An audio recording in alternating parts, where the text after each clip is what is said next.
What do Airbnb, Liquid Death, and Notion all have in common? They didn't just build strong brands.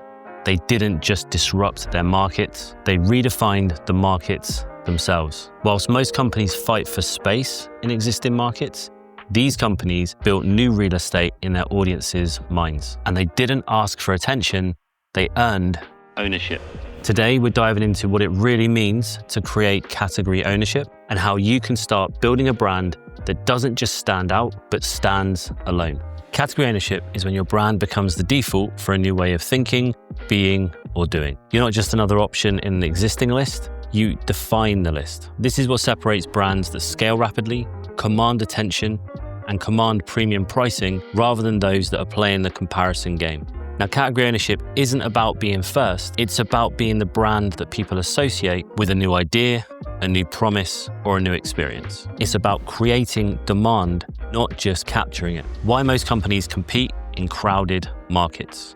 Now, most businesses end up swimming in what they call red ocean, competing on price, on features, and on visibility. Why? Because they skip the strategic work, they skip brand positioning, and they skip meaning. They try to look different, but their offer is functionally identical to everyone else's. So they end up just sounding like noise. When you don't define the space you occupy, the market will do that for you. And when that happens, you end up becoming nothing more than interchangeable.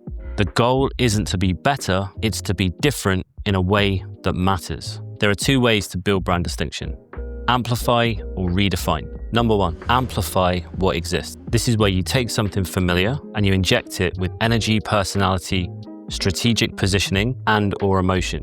You are essentially weirding the normal, taking an existing category and either extending it or bringing a wildly different experience, voice, or personality to that category. A great example of this is Liquid Death. Still water put into a can and branded like a punk band. They didn't invent water, but they made it unignorable. Another example is Oatly. Oat milk existed before Oatly, but they took it and they gave it an activist tone. They gave it some creative design and a counterculture voice that repositioned the entire shelf.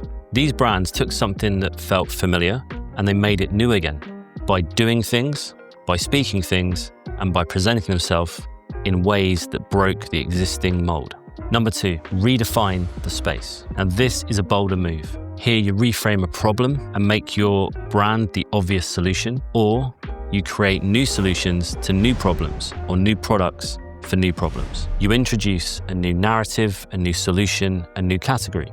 A great example of this is Airbnb. They didn't try to outdo hotels with hotels. They redefined what it meant to belong anywhere and ended up building a movement, not just a booking engine. Another example is Notion. Now, they didn't try and fight Google Docs or Trello. They redefined productivity around thinking and tools. In both these examples, they created new demand by shifting the paradigm. And in doing that, they made people see the world a little bit differently. How to claim your own space. So how do you start carving out your category of one? Well, you need to start with strategy, not features. And one of the ways we help clients do this is through our unified brand framework. Let's take a look inside at some of the parts that we use to help companies to redefine themselves or amplify what already exists so they can position themselves in a way that differentiates from the competition. Number one, archetypes. Your archetype mix is how you create distinction in the market and a distinctive voice and a distinctive personality. It shapes your tone, your behavior, your marketing, and how your audience connects with you. Let's look at Liquid Death for a second. So if you remove everything from Liquid Death, they are just water in a can. What makes them different is that sprinkling of punk rock brand attitude or the rebel archetype. Now, if you look at Liquid Death, they're mixed with the rebel, mixed with the jester. So they have a fun edge. It's rebellious, but it's fun. But they also have a touch of the innocent in there because a lot of what they do, Liquid Death, is all about death to plastic. It's about sustainability. It's an activist role in developing that brand. And I can't tell you whether they sat down and explicitly went through a process of defining archetypes like we do with our clients, but those tones are there. Those archetypal tones are there. That mix comes together in order to create a brand that you connect with, that you feel emotionally resonant with, and that has a personality that makes it stand out from everything else around it. So archetypes can really help you to do that. Even if you're just using them from the perspective of, right, what do we want our audience to feel? What is our audience looking for, and how can we connect with them through a character? Then archetypes can be a great tool just for focusing the mind on that point.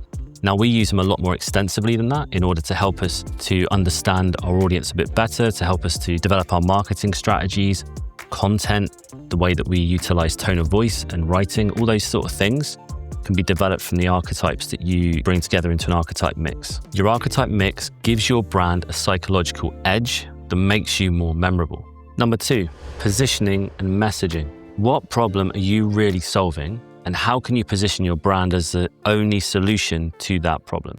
Now, if your positioning is the angle of attack, your messaging ends up being the delivery of that. And together, they form the basis of your brand's meaning. And most importantly, it's about developing language that helps to build the category with you.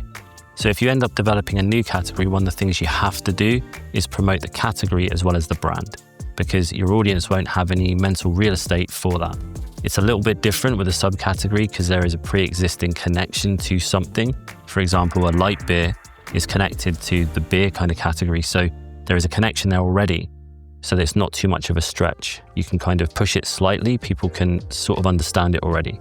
But with a completely new category, let's say when search engines first dropped and you had things like Alta Vista and Lycos and Netscape, those kind of browsers back in the day with search engines, those things had to be explained initially. It's a search, what's a search engine, what's a browser initially, Netscape, what's a browser, and then what's the brand that goes with it. So you have to promote the category as well as the brand that goes with it. And remember, category creators, they don't just describe the category, they give their audience a new way of thinking. So just remember, you don't have to compete in a crowded space. You don't have to play by someone else's rules, and you don't have to wait for someone's permission to stand out.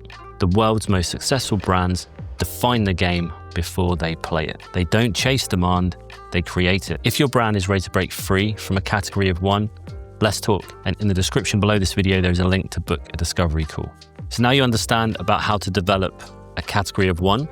If you want to find out where your brand is strong, where it's weak, and where you can improve, we actually have a 4-minute brand power assessment. There's a link in the description below. It will take you through a number of questions and show you the areas of your brand that need addressing right now that will help you to achieve more growth. The link is in the description below. If you've enjoyed this video and you'd like to see more, videos come out weekly and they're designed to help you unlock your brand's full potential so you can stand out from the competition and create more impact. Please hit subscribe and the bell notification button so that you're notified every time a new video drops. Have a great week, catch up soon, and keep those brands unified.